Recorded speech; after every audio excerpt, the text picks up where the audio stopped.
Hello, math maestros. Welcome to another exciting journey through the world of numbers. Today's journey is going to take us on the high seas as we embark on an adventure that includes pirates, treasure, and of course, some real life math magic. All right, actually, I feel like I need maybe a little pirate get up here. So let me see what we could do. Do one of these. Oh, that's better. Yes. Okay, you know what? I'm gonna see if I can move this. Jump into the water and kind of swim away. Here, there we go. Nice. Some room for math.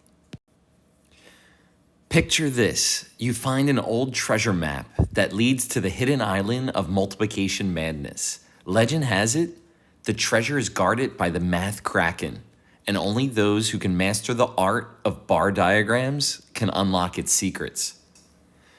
There was once a tale that in 1890, a painting sold for $1,575. In 2015, that same painting sold for 5 times as much. What was the price of the painting in 2015? Well, we can draw a bar diagram and use a variable to find the new price of the painting. So first you have to ask, what are we asked to find? Well, the price of the painting in 2015. So let's make P for painting be our variable.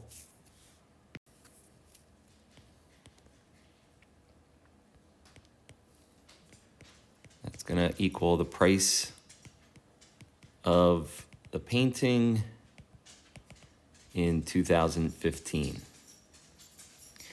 And now we want to draw a bar diagram to represent the problem. So what information do we know? Well, we know that in 1980, it sold for $1,575. And in 2015, it sold for 5 times as much. So we want to draw 5 times as many bars. 2, 3, 4, 5. And each of these bars we know is worth $1,575. So I want you to think about what this looks like. We always talk about multiplication also being known as repeated what? Right, repeated addition. So from here to here, this is going to be our variable because this is going to add up to the price of the painting in 2015 because it is 5 times as much. Now, if we just wanted to do a math problem here, we could take the 1575 and do 5 times as much. But today's essential question is how can you use a bar diagram to solve a multiplication problem? So now with that knowledge, we want to write and solve an equation using the variable, which would be 1575 times 5 equals P. Remember, P is the price in 2015.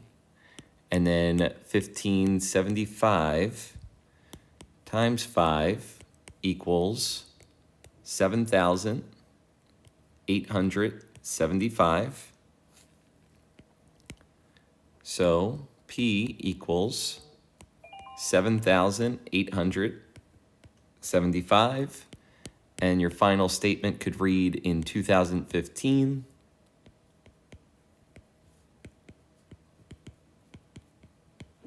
the painting sold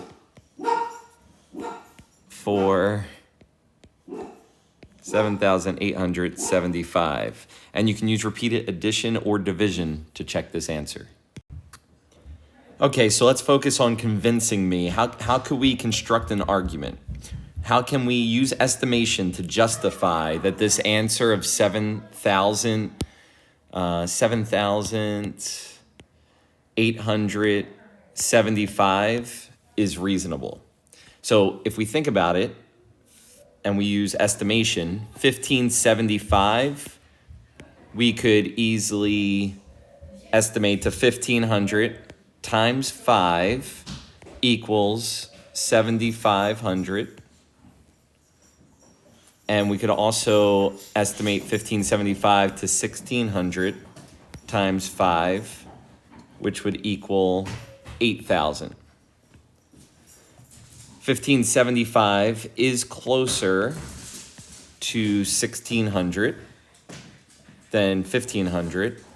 So our answer should be close to, but less than 8,000, which it is.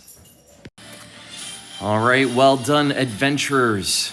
You've navigated the bar diagram seas and conquered the challenges. Until our next mathematical adventure, keep exploring, keep laughing, and may your bar diagrams guide you to the countless treasures. Math ahoy!